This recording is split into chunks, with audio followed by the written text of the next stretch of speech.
My nephew and his CFO wife stole my tech company worth $18 million in a hostile takeover. The board sided with them. The lawyers buried me in paperwork and legal fees.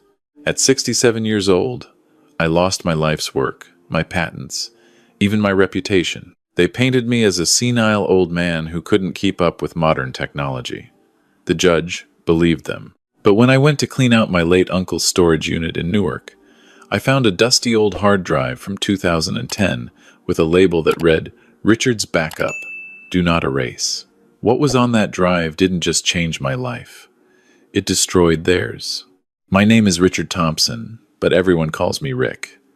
For 35 years, I built Tech Vault solutions from a cramped garage in Palo Alto into one of the most respected cybersecurity firms on the West Coast. We protected hospitals, banks, government contractors. Our encryption software was considered unbreakable. I held 14 patents, employed 240 people, and had annual revenues pushing $30 million. I should have been preparing for a comfortable retirement. Instead, I'm about to tell you how I lost everything and then took it all back with interest. I started coding in 1979 on a Commodore PET computer my Uncle Bernard bought me for my 12th birthday.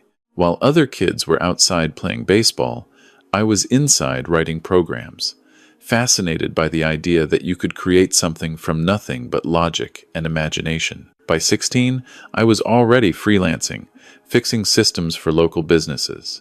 By 25, I had my first major client, a regional bank that needed better security protocols. That contract gave me the seed money to start Tech Vault in 1988. The early years were brutal. I worked 80-hour weeks, lived on ramen noodles and black coffee, and poured every dollar back into the business. My wife Sarah understood. She worked as a nurse while I built the company, never complaining about the late nights or the missed dinners. We had one daughter, Emily, who grew up knowing her dad was always working on something important. Sarah used to joke that I loved my computers more than I loved her. It wasn't true, of course, but I see now how it might have looked that way. Sarah died 6 years ago, pancreatic cancer. It took her in 8 months, and I wasn't ready. No one is ever ready.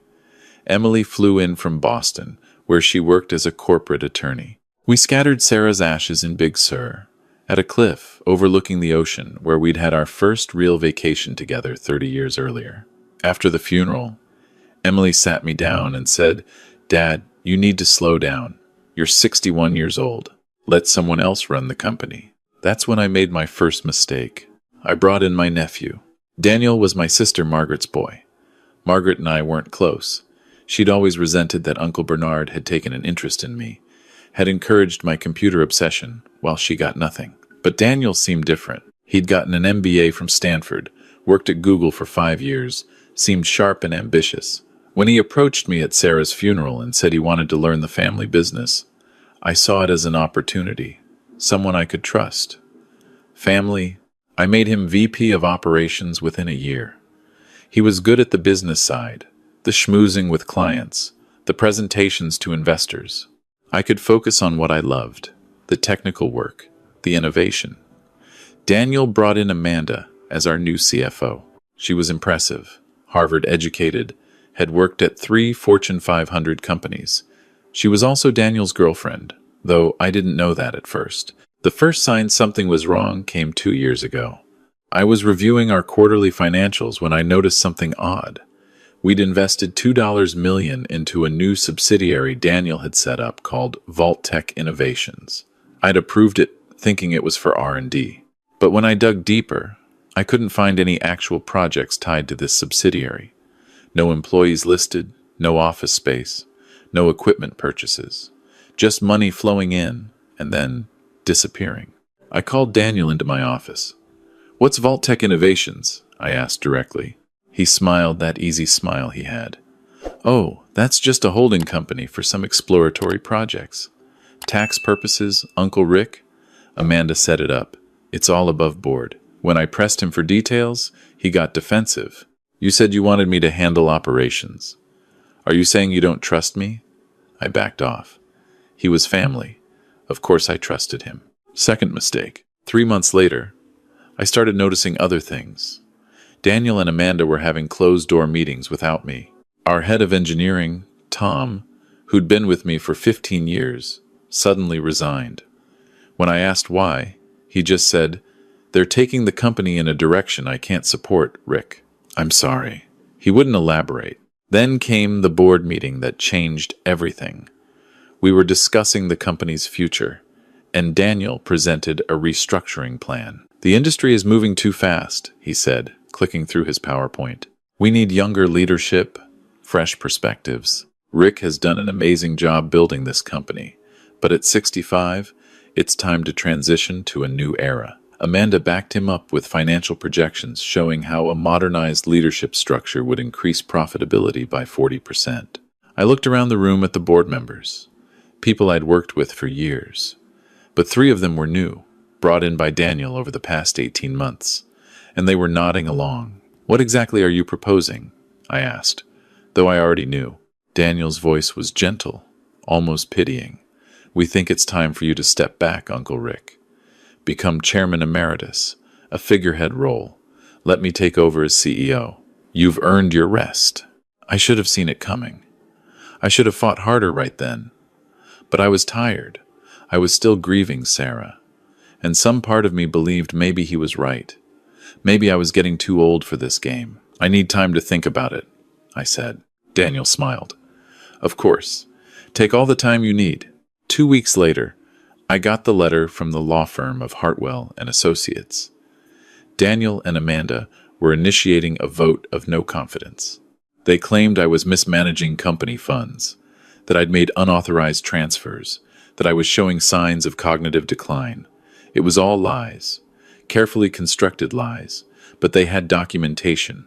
Emails I never sent, transactions I never approved. They'd been setting me up for months. The legal battle was vicious. My own lawyer, a guy I'd used for 20 years, suddenly dropped me as a client. "Conflict of interest," he mumbled on the phone. I found out later Daniel had hired his firm for consulting work and paid them $300,000. Every attorney I called either had a conflict or didn't want to touch the case. Finally, I found Jeffrey Rosen, a semi-retired litigator who agreed to take me on. But his fees were $600 per hour, and I was burning through my savings faster than I could track. The worst part wasn't the money. It was watching my life's work get rewritten. Daniel went on Bloomberg TV and gave an interview about the challenges of tech founders who can't let go. He never mentioned my name, but everyone knew who he was talking about. Former employees started avoiding me. My reputation, carefully built over 35 years, was being destroyed. The trial lasted 7 months. Daniel and Amanda brought in a parade of witnesses. The new board members testified that I'd been erratic, forgetful, paranoid. They had a doctor, someone I'd never met, testify that I was showing early signs of dementia based on behavioral reports. My own head of security said I'd been making bizarre accusations about people stealing from me. Even Emily, my daughter, seemed distant when I called her. "Dad, maybe they're right. Maybe it is time to retire. You've been under so much stress." I tried to explain that they were setting me up, that the financial irregularities were their doing, not mine, but I couldn't prove it. Every digital trail led back to my login credentials, my authorization codes. They'd been thorough. The judge's ruling came on a cold November morning. She was a stern woman in her 50s who'd barely looked at me during the proceedings. "The evidence clearly shows a pattern of mismanagement and fiduciary irresponsibility," she read from her notes. "Mr. Thompson's contributions to the company's founding are acknowledged, but the current circumstances require decisive action." She ruled in Daniel's favor. I was removed as CEO. My shares, which had been 60% of the company, were diluted and redistributed. A clause in the company bylaws I'd never noticed, something Amanda had snuck in during a routine paperwork update, allowed the board to force a buyout at book value rather than market value. Instead of the $18 million my stake was actually worth, I got $3.2 million. Minus legal fees, I had $1.8 million left. Minus taxes, down to $1.1 million. My house in Palo Alto, which Sarah and I had bought in 1992 for $340,000, was now worth $4.5 million. but it was mortgaged to pay legal bills. I had to sell it. After paying off the loan and the real estate fees, I had about $600,000 in cash total. Daniel became CEO, Amanda became president and CFO. Within 3 months, they'd rebranded the company as Vault Tech Systems and announced a new partnership with a Chinese investment firm. I read about it in TechCrunch. 6 months after that, they took the company public. The IPO valued Vault Tech at $340 million. Daniel's stake was worth $200 million. Amanda's was worth $80 million. They'd stolen my company and become rich beyond their wildest dreams. I moved to a small apartment in Mountain View.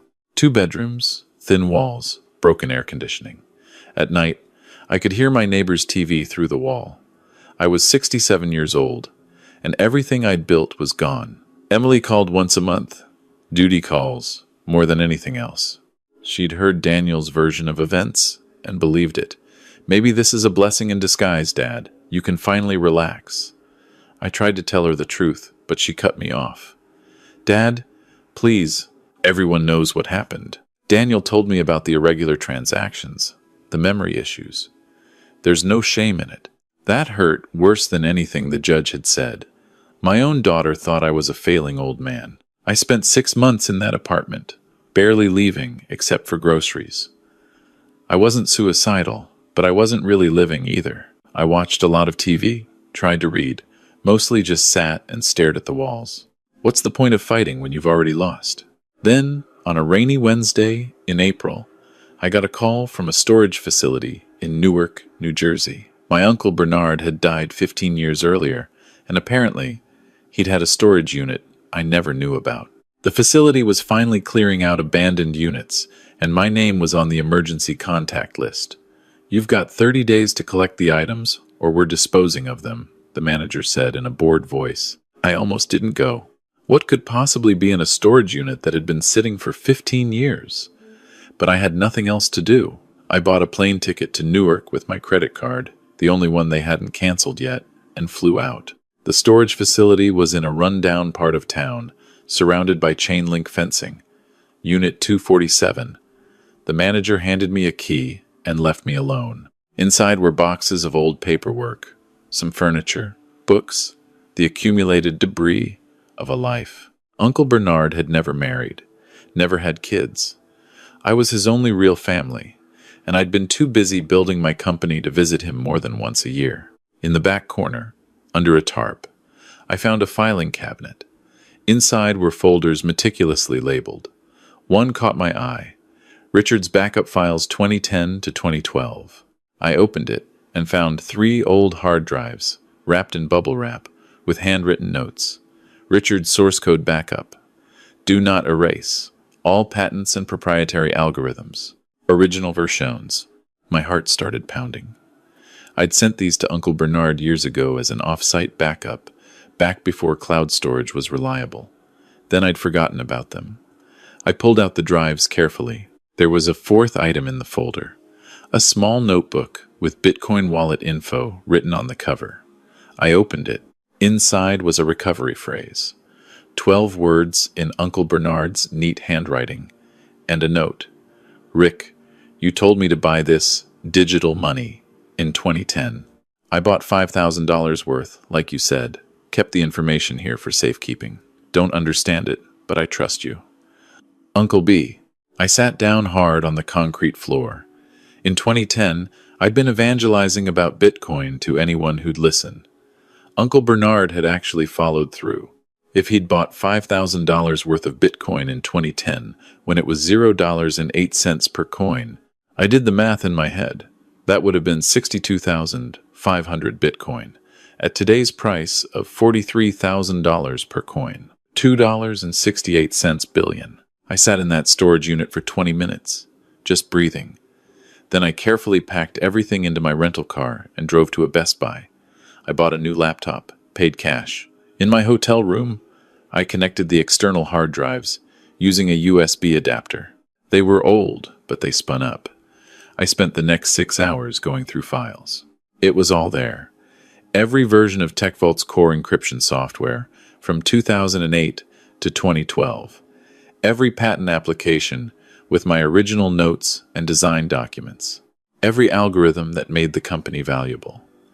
And more importantly, I found something Daniel and Amanda didn't know existed. In 2011, during a software update, I'd built in a backdoor. Not for hacking or anything nefarious. It was a diagnostic tool that let me access system logs remotely if a client was having issues. I'd never used it because by 2012 we had proper support infrastructure. But the backdoor was still in the code, and since Vaultek's current software was built on that original codebase, I could still access their systems. I spent the next week in that hotel room, barely sleeping. First, I downloaded the blockchain and restored Uncle Bernard's Bitcoin wallet. It took 48 hours to sync. When it finished, the balance showed 62,482.4 BTC, worth $2.686 billion. Uncle Bernard had been sitting on a fortune and never knew it. Then I started digging into Vaultek's current systems. The backdoor still worked. I wasn't going to steal anything or damage their systems. I didn't need to. I just needed to see what they were really doing. What I found made my blood run cold. Daniel and Amanda hadn't just stolen my company. They were committing fraud on a massive scale. The Chinese partnership wasn't legitimate. It was a shell company they controlled. They were funneling money from Vaultek into offshore accounts, inflating revenue numbers, and lying to investors. The IPO was built on completely fabricated financial data, and they were selling backdoor access to our encryption software to the highest bidder. Our clients, including 3 federal agencies, were all compromised. I documented everything: screenshots, financial transfers, emails between Daniel and Amanda planning the whole scheme. I had evidence of securities fraud, wire fraud, theft of trade secrets, and potential espionage. Now I needed a lawyer who couldn't be bought. I flew back to San Francisco and used $50,000 of my remaining cash to hire a private investigator named Marcus Chen. Marcus was ex-FBI, specialized in white-collar crime. I showed him what I'd found. He whistled low. "This is federal case territory. You need someone from the DOJ. He made some calls. 2 days later, I was sitting across from Assistant U.S. Attorney Jennifer Morrison in San Francisco's federal building. I told her everything. Showed her the evidence. She listened, stone-faced, for 3 hours. When I finished, she leaned back in her chair. "Mr. Thompson, if even half of what you're showing me is accurate, we're looking at one of the largest corporate fraud cases in tech history. But I have to ask, why didn't you come forward sooner?" "Because I didn't have proof," I said simply. "And I needed to be sure." She assigned a team of investigators. It took them 4 months to verify everything, to build an airtight case. During that time, I lived in a constant state of paranoia, convinced Daniel would somehow find out. But he was too busy enjoying his wealth. I saw pictures of him and Amanda on some yacht in the Mediterranean. They'd gotten married in a ceremony that cost $2 million. TechCrunch called them the next power couple of Silicon Valley. The FBI arrested them on a Tuesday morning. Simultaneous raids on their home in Atherton, the Vaultek offices, and Amanda's sister's house, where they'd been stashing documents. The news went viral immediately. Daniel's shocked face being led away in handcuffs was on every tech blog within an hour. The charges were extensive: securities fraud, wire fraud, money laundering, theft of intellectual property, and more. The evidence was overwhelming. Daniel tried to claim I'd fabricated everything, that this was revenge from a bitter old man. But the timestamps on the files, the blockchain records showing I'd had access to Uncle Bernard's storage unit, the testimony from Marcus Chen about when I'd hired him, it all proved I couldn't have created this evidence retroactively. The trial was faster than mine had been. The prosecution had documentation of every crime, every transfer, every lie. The jury took 4 hours to convict on all counts. Daniel got 18 years in federal prison. Amanda got 15. They were ordered to pay $340 million in restitution to Vaultek's shareholders and clients. But I wasn't done. I used $50 million from the Bitcoin wallet to hire the best corporate attorneys in the country. We filed suit against the Vaultek board for breach of fiduciary duty. With Daniel and Amanda in prison and the fraud exposed, The board members who'd supported them suddenly had no defense. 3 of them resigned immediately. The others settled out of court. In the settlement, I got back 45% of Vault Tech. The company was in shambles, worth maybe $40 million after the scandal. But it was mine again.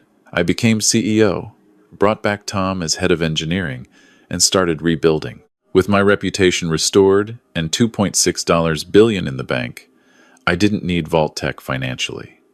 But I needed it for my soul. I needed to prove that integrity meant something. The hardest part was Emily. When the news broke, she called me immediately, crying, "Dad, I'm so sorry. I should have believed you. I should have." She couldn't finish. We met for lunch in Boston. She apologized for 2 hours straight.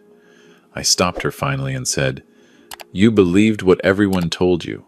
They were very convincing. I don't blame you. But I could see the guilt in her eyes. She doubted her father, and that knowledge would stay with her. It took time, but we rebuilt our relationship. She quit her corporate law job and came to work for TechVault as general counsel. "I want to help fix this, Dad," she said. "I want to make sure no one can ever do this to you again." She rewrote every corporate bylaw, every governance structure. TechVault became unstealable. Uncle Bernard's Bitcoin fortune? I didn't need all of it. I set up a foundation called the Founders Defense Fund. It provides free legal services to tech entrepreneurs who are being pushed out of their own companies by hostile takeovers or corrupt partners. We've helped 47 founders in 3 years. Some won, some lost, but they all fought with top-tier representation they couldn't have afforded otherwise. I also endowed a chair at Stanford Business School for ethics in entrepreneurship. It's named after my wife, Sarah, who always believed that success meant nothing if you achieved it the wrong way. Daniel writes to me from prison sometimes. Long letters explaining why he did it, trying to justify the theft. He tells me he was always jealous, that Uncle Bernard had favored me, that Margaret had filled his head with resentment. He says Amanda manipulated him, though the evidence shows they planned everything together. He asks for forgiveness. I haven't responded to a single letter. Some betrayals are too deep for redemption. But I did go visit Margaret, his mother, and my sister. She's 72 now, living in a nursing home in Sacramento. Alzheimer's. She doesn't always remember who I am. During a lucid moment, she grabbed my hand. "I ruined him," she whispered. "I taught him to hate you, to think he deserved what you had. This is my fault." I told her the truth. Daniel made his own choices. We all do. I'm 68 years old now.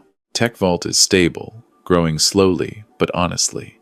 Emily is running the day-to-day operations while I focus on the foundation work. I bought back the house Sarah and I shared in Palo Alto.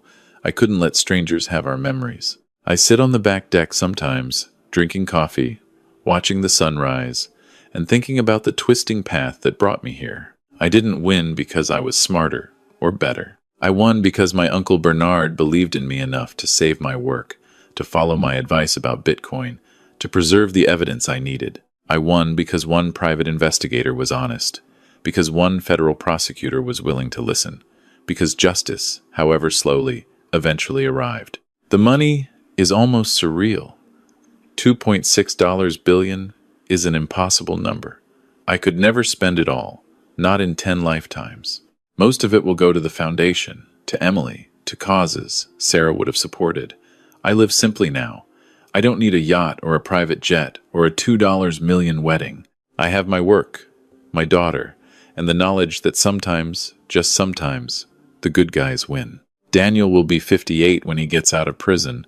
Amanda will be 53. Their money is gone. Their reputation's destroyed. They'll have to rebuild from nothing, like I did. I wonder if they'll learn what I did. That integrity isn't just a word. It's the foundation everything else is built on. Without it, no matter how much you steal, you're building on sand. Last month, a young entrepreneur reached out through the foundation. She'd been forced out of her AI startup by venture capitalists who wanted a more experienced CEO. Her story sounded familiar. We took her case. I personally sat in on the strategy meetings, shared my experience, made sure she had every resource she needed. Yesterday, She called to tell me they'd settled. She got her company back, plus damages. She was crying tears of joy on the phone. "Thank you, Mr. Thompson. Thank you for believing me when no one else would." I told her what Uncle Bernard had once told me. The measure of a person isn't what they accomplish when everything is easy. It's what they do when they've lost everything and have to start over. Uncle Bernard never knew how prophetic those words would be, never knew he'd save my life 15 years after his death. I keep his picture on my desk now, right next to Sarah's. Two people who believed in me when I couldn't believe in myself. That belief, it turns out, was worth more than $2.6 billion. Though I'll admit, having the $2.6 billion to back up the belief certainly helped.